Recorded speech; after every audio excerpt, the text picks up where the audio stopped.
Au sein de Haut-Tambour, notre activité elle se traduit par un accueil collectif en non-mixité, anonymisant et sécurisant. On a différents services. On a à la fois de l'accompagnement social prodigué par 2 travailleuses sociales, dont je fais partie, qui consiste à un suivi des démarches des femmes accompagnées, à une bonne orientation auprès des partenaires qu'on rencontre et avec qui on sécurise les partenariats, une médiation auprès des autres structures sociales par lesquelles elles sont accompagnées. Le but, c'est de pouvoir travailler ensemble avec une certaine multiréférence auprès des femmes accompagnées. Il y a à la fois un accompagnement physique au sein des permanences collectives, des rendez-vous individuels qui sont proposés et aussi des rendez-vous téléphoniques à distance pour certaines femmes qui ne peuvent pas se déplacer au sein du lieu en raison de certaines problématiques, que ce soit une naissance, que ce soit une présence à l'extérieur du territoire, une situation d'emprise et de violence conjugale qui ne leur permet pas de se déplacer au sein du lieu, d'autres problématiques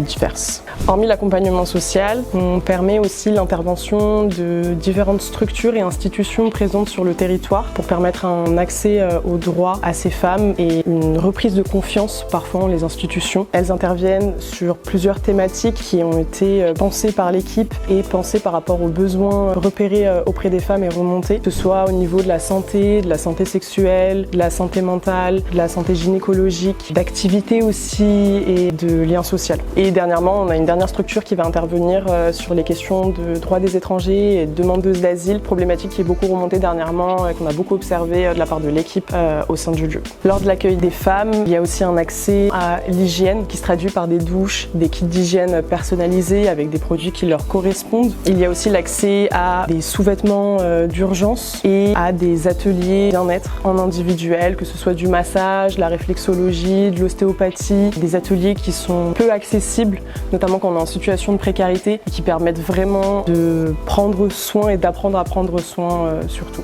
Hors des activités individuelles, on propose aussi beaucoup d'activités collectives qui permettent de faire du lien entre les femmes accueillies, de permettre la rencontre, notamment à travers des repas partagés ou du hammam, des ateliers culturels, des sorties au musée. Le but, c'est de permettre à ces femmes de pouvoir prendre la place dans l'espace public.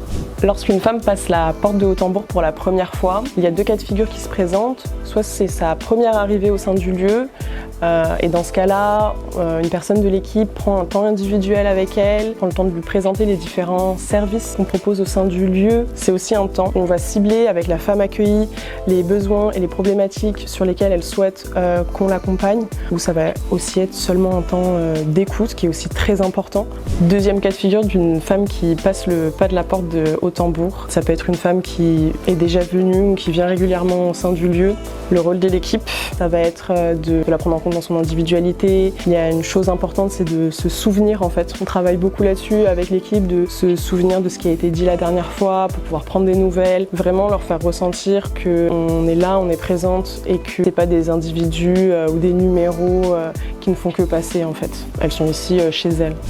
L'une de nos missions principales aussi au sein du lieu à Haut-Tambour, c'est de permettre la création du lien de confiance avec ces femmes et de permettre qu'elles puissent s'ancrer et se sentir sécurisées au sein de ce lieu. Évidemment, il faut imaginer que les femmes, elles rencontrent une diversité de problématiques en termes de précarité. Il y a le sans-domicilisme, où elles représentent 40% des personnes en situation de sans-domicilisme en France aujourd'hui. Mais il y a aussi, par exemple, la précarité menstruelle. 1,7 million de femmes sont concernées. Et sur ces chiffres, nous, au sein de Haut-Tambour, on accueille une diversité de publics parce que ce qui les définit, c'est de se définir comme femmes. Mais on a à la fois des femmes en situation de sans-domicilisme, en situation d'hébergement, contre service, en situation de violence, tout type de violence, qu'elle soit administrative, sociale, conjugale, sexiste et sexuelle, des femmes en situation de consommation et ou d'addiction, des travailleuses du sexe, c'est assez divers. Et pour faire un focus sur Haut-Tambour, il faut imaginer qu'en 2024, sur 130 permanences, on a eu 4000 passages. La porte s'est ouverte 302 fois, donc on a accueilli 302 femmes